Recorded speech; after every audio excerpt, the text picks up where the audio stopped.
La industria más contaminante después de la del petróleo. Cuando te levantas y te cambias, aún no has desayunado y probablemente ya te estás contribuyendo al deterioro del medio ambiente. Si lo que te pusiste está hecho de poliéster, la fibra más usada para hacer ropa en el mundo, por lo que cada año se usan 70 millones de barriles de petróleo con ella, tardará más de 200 años en descomponerse, según los expertos. O si tu atuendo está hecho con rayón, viscosa o tencel, que son artificiales pero hechas a partir de celulosa, la cifra es nuevamente 70 millones, pero esta vez de árboles que se usan para producirlas cada año, de manera que tienen que ser talados. Pasa, porfis.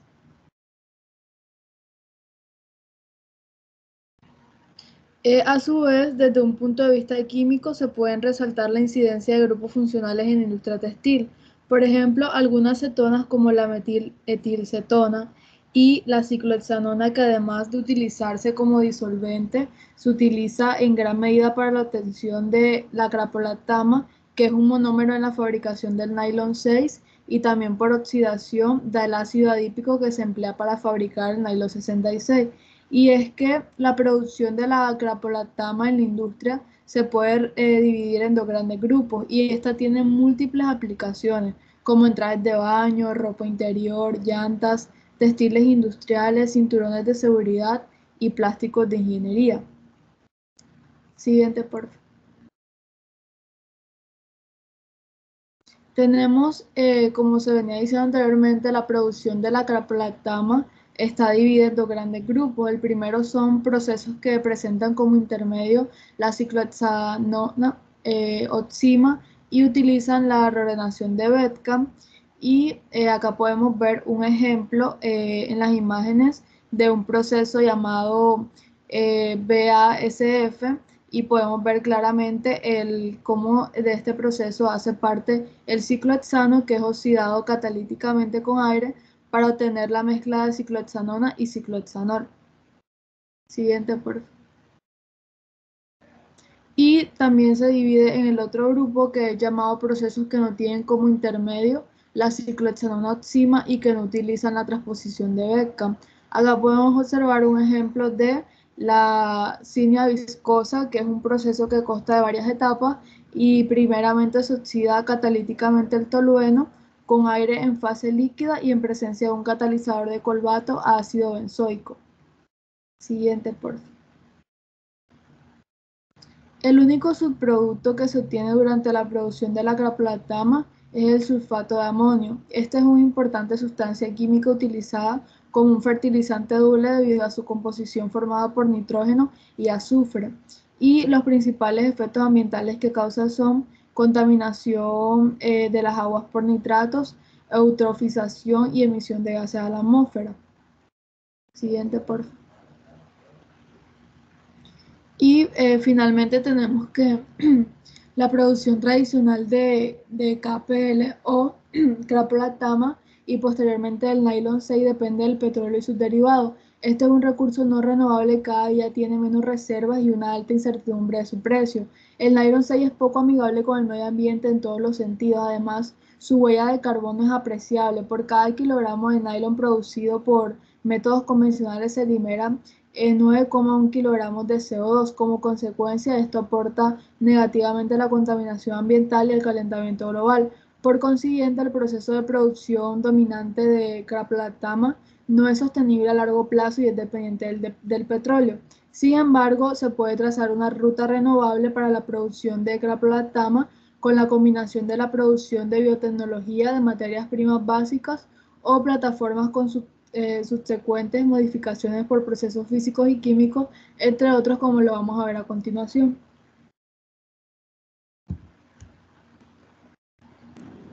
Bueno, ya introduciendo a lo que es nuestro proyecto y el adelanto de nuestra propuesta investigativa como tal, les presentamos una alternativa sostenible a la caprolactama, que es a través de una biopelícula que se obtiene mediante la molécula de almidón. Pues primero voy a hacer una pequeña introducción sobre lo que es la molécula de almidón. Es una molécula formada por dos polisacáridos, la amilosa y la amilopectina. ¿Qué particularidad tienen estas dos moléculas? Que la amilosa es una molécula, un polímero, que tiene unidades de glucosa unida a través de enlaces de glucosílicos 1,4 y esto le da una estructura lineal. En cambio, la amilopectina está unida, o sea, las moléculas de glucosa están unidas a través de enlaces 1,6, al igual que anteriormente, enlaces glucosílicos, lo que la provee de ramificaciones. Entonces, al momento de congeniarse estructuralmente, vemos que la amilosa forma una estructura tridimensional, coloidal, en donde los átomos de hidrógeno se desplazan hacia dentro de la estructura, mientras que los grupos hidróxido se desplazan en la parte posterior, en la parte delante de la estructura, y esto hace que la molécula sea hipofílica. Y en cambio aquí, debido a las ramificaciones que tiene, lo hace una molécula mucho más amorfa y más fácil de, o sea, con menos resistencia a los esfuerzos mecánicos. Entonces, la estructura del almidón, como bien decía, aquí se puede ver imágenes tomadas originalmente en un laboratorio de biología que realizamos en primer semestre, donde reconocimos tejidos vegetales y aquí se puede ver la imagen del almidón de papa. Entonces podemos ver cómo la estructura del almidón está compuesta de gránulos, que se agrupan entre sí y que se van disponiendo de forma radial, de manera que forman una serie que varía entre las estructuras rígidas o cristalinas y las estructuras amorfas. Entonces, ¿en qué se basa nuestro proyecto? Se basa en el proceso de primero gelatinización para una luego posterior retrogradación del almidón. Aquí vemos como explicaba anteriormente, el almidón es una molécula, una biomolécula que está altamente organizada y por lo tanto no es soluble en agua fría. Sin embargo, al calentarla a una temperatura de entre 60 y 70 grados centígrados, vemos cómo absorbe el agua se va depositando en lo que son la estructura, las cavidades menos rígidas. Esto sería pues producto de la amilopectina. ¿Y qué sucede esto? Que sucede un hinchamiento de la molécula en donde los puentes de hidrógeno se desestabilizan, se rompen y por último sucede lo que es una ruptura en la que tanto la amilasa como la amilopectina se desprenden de lo que es el gránulo y quedan suspendidas en lo que es la solución acuosa de agua más almidón. Aquí podemos ver cómo influye esto, las curvas de temperatura en todo este proceso. Aquí este es un ejemplo con moléculas, con gránulos de almidón de maíz, en las que a medida que va pasando la temperatura hasta alcanzar los 70 grados, se produce lo que es la ruptura coloidal y la liberación de la amilosa y la amilopectina. Para luego la retrogradación del almidón, que es que al momento en el que se produce esta ruptura, se produce lo que es la gelatinización y por ende se forma un gel viscoelástico, que es el responsable de la primera fase de la obtención de nuestro bioplástico. Entonces, después de la retrogradación, se necesita eliminar el agua de la reacción, ya que los gránulos de almidón quedaron profundamente hidratados. Entonces, para esto, se tiene que dejar enfriar este proceso para luego deshidratar, ya sea mediante ayuda térmica o simplemente el enfriamiento tardío de esta biopelícula para así obtener una capa rígida.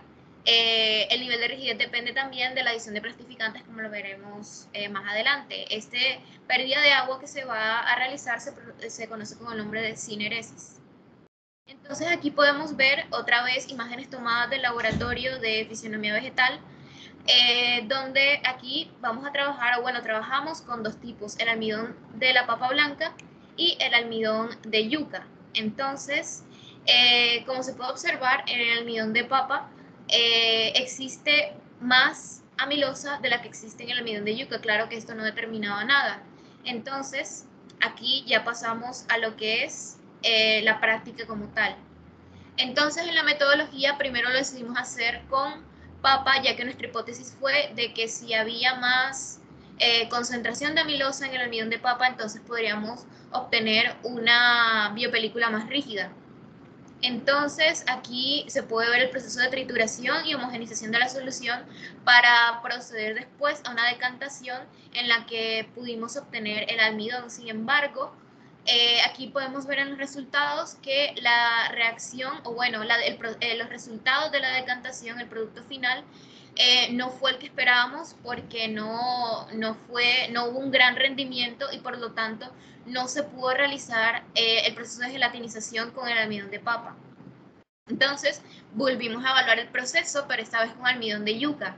Realizamos exactamente los mismos pasos en el que se trituró la fuente, se separó la disolución y se dejó decantar por gravedad durante aproximadamente 1 hora y media.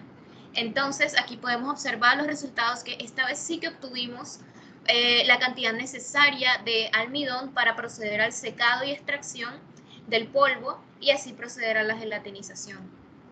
Aquí podemos observar el secado que se realizó a través de la luz solar, la posterior trituración y el envasamiento del almidón de yuca ya obtenido de manera mecánica. Entonces aquí podemos observar la segunda parte de la metodología, que es la gelatinización del almidón, en la que primero, para llevar a cabo esto, ya que debido a las condiciones remotas en las que nos encontrábamos, dimos con la creación de un agitador magnético casero, análogo al que usaríamos originalmente en el laboratorio, pero claro, con elementos del contexto, en el que disolvimos la solución almidón-agua para luego ponerla a calentar, como ya dije, a una temperatura no muy alta, entre 60 y 70 grados, que es el punto de inflexión de gelatinización del almidón. Y a esto le adicionamos un plastificante, que fue la glicerina carbonatada. Entonces, el secado, ya una vez obtenido el gel y ya pasado a la parte de la retrogradación, el secado se realizó a través, ya que como también nos encontramos en condiciones remotas, no teníamos a nuestra disposición un horno de convección. Sin embargo, evaluamos la manera en la que estos instrumentos funcionan y analógicamente identificamos a una freidora de aire para poder realizar el secado y la retrogradación del almidón. Entonces extendimos la biopelícula, la dejamos a una temperatura de más o menos 80 grados porque el almidón es sensible a la degradación térmica. No se podía dejar a una temperatura mayor durante aproximadamente 1 hora y 45 minutos. Y lo que se extrajo fue una biopelícula plastificada que claramente encuentra semejanzas estructurales y viscosas con lo que es la caprolactama. Entonces esta puede ser una gran alternativa que se puede impulsar desde la ingeniería ambiental y sanitaria para así poder recambiar a la caprolactama, que claro es un proceso muy contaminante, y así hacer una transición en esta industria, que es la industria de la moda, que es muy contaminante. Gracias.